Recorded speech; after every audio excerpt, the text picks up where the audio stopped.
Hello అండి. This is the day 6 simple routine in my life. So, ఈ hot water గురించి నేను already ఒక వీడియో తీసి పెట్టాను. ఒకసారి మా ఛానల్‌లోకెళ్ళి చూడండి.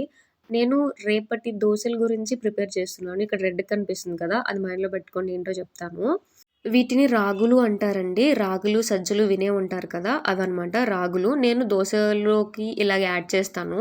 ఓన్లీ పెసర, మినప కాకుండా ఇలాగ రాగి కూడా ట్రై చేయాలి. ఎందుకంటే చాలామంది రాగి పిండి, రాగి సంగటి, రాగి జావ తాగడం ఇష్టం లేదు అన్న వాళ్ళకి ఇది బాగా హెల్ప్ అవుతుంది. మీరు ఎప్పుడు దోసపిండి ఎట్లా అయితే నానబెడతారో సేమ్ అట్లనే చేయండి. కాకపోతే ఒక కప్ అనేది ఇది కూడా నానబెట్టి ఉంచి మిక్సీ చేసేసుకోవచ్చు. అండ్ మార్నింగ్ టైమ్ ఇలాగా తీసుకొని కొంచెం సాల్ట్, కొంచెం షుగర్ కలిపి నేను దోసల కింద వేస్తాను. ఇది పిల్లలకి, పెద్దలకి చాలా బాగా యూజ్ అవుతుంది. బాడీ స్ట్రాంగ్ అవుతుంది. బోన్స్ కూడా చాలా స్ట్రాంగ్ అవుతాయి. సో, నేను మార్నింగ్ సోక్ చేసి పెట్టేస్తాను ఇవన్నీ.